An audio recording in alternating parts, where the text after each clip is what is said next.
There are two paths that I teach on semen retention that are vastly different.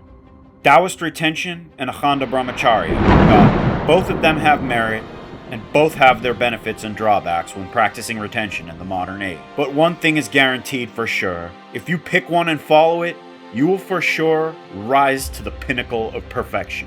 And if you are battered by porn addiction or are in a bad position in life, following my approach of a 6-month God mode rewire into Taoist retention with Nofap for life can lead to a wonderful life with this area in check while also being able to enjoy a balanced dating life. Be sure to like, subscribe, and all the bells and whistles so you can stay up to date with our content. Akhanda Brahmacharya is the sublimation of all your sexual impulses in word, thought, and deed. It involves channeling sexual energy into higher spiritual and personal pursuits. This practice is not for the lighthearted. It demands a steadfast commitment to overcoming ingrained desires and societal influences. However, the rewards are just as intense. Taoist retention involves a disciplined approach to managing sexual energy through moderation of ejaculation and through the use of ejaculation frequency schedules. This practice emphasizes not complete abstinence, but rather a balanced approach allowing for periodic ejaculation while focusing on conserving and harnessing sexual energy during non-ejaculatory periods. Taoist traditions also employ alchemical tactics to transmute sexual urges into creative and spiritual energy. By transforming these urges through meditation, physical exercises, and mindful practices, individuals can channel this potent energy towards personal growth and enlightenment. The goal is to cultivate a harmonious balance between maintaining sexual vitality and directing that energy towards higher pursuits, enhancing overall well-being and spiritual development. The subtopics within these practices vary significantly. In one set of videos, I might teach dating tactics and how to orgasm without ejaculation, while in another, I might cover complete sexual abstinence and sublimation. This diversity is by design. God mode is not for everyone, but everyone practicing retention needs guidelines and paths to follow. Personally, I follow both paths, meaning when I'm not on God mode, I follow Taoist retention and have not breached my ejaculation frequency schedule in more than 6 years. Before then, I attempted retention, but never got far, and in fact was suffering from porn addiction at the time.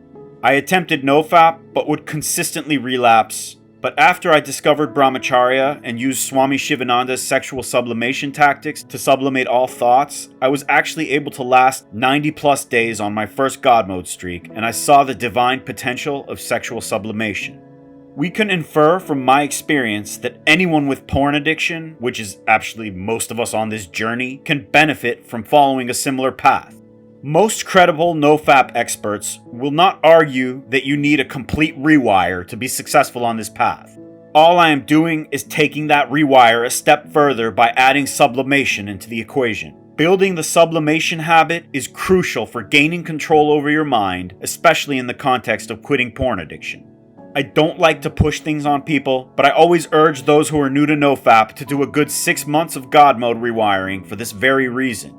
The process of fapping begins with thoughts, and by consistently practicing sublimation for a good period, you can effectively redirect and transform your sexual thoughts into productive activities. Over time, this habitual practice not only diminishes the grip of the porn habit, but it also strengthens your ability to control your thoughts and impulses. By mastering the skill of sublimation, you empower yourself to maintain mental clarity and lead a more disciplined and fulfilling life. And also, for anyone overcoming porn addiction who hasn't taken a vow of sannyas and moved to an ashram in the Himalayas, and also maybe one who just doesn't want to, for whatever reason, be on God mode for life, having a secondary plan of action to ensure that you always have this area of your life in check, but at the same time, you can resume a normal dating life at some point, is crucial. And to those of you out there right now thinking, who needs sex and dating, and wanting to comment negatively and knock those who take a more moderate approach, heed this warning. Spiritual ego is the worst kind of ego, and it will consume you and spit you out before you even know what hit you. Everyone won't follow the same path as you.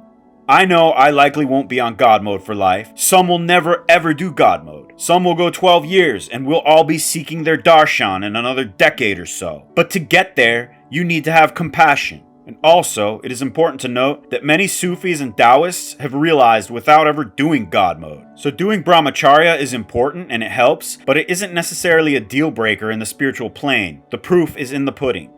But that doesn't mean that you can realize without having this area of your life in check. If you are a slave to your desires, you stand no chance at realization. You also stand no chance at success in the material plane if you have such attachments. They will get in the way of your success, whatever you want that success to be. So getting this area of life in check on some level is a must, whether your goals are material or spiritual. That doesn't mean you have to be a hermit. The God mode rewire into Taoist retention is a sustainable, lifelong strategy that anyone can use to ensure that they have this area in check for the rest of their lives. But again, the strategies employed and the two paths are vastly different.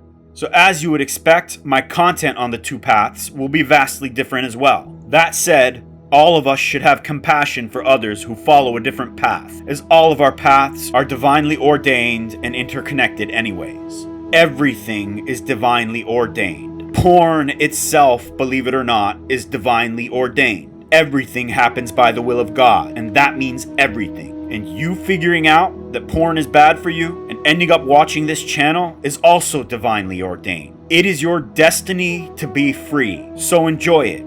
Check out the video on top for more information on the most important part of Taoist retention, the ejaculation frequency schedules. Or check out the bottom video for a deep dive into sexual alchemy, an important principle if you decide to do God mode.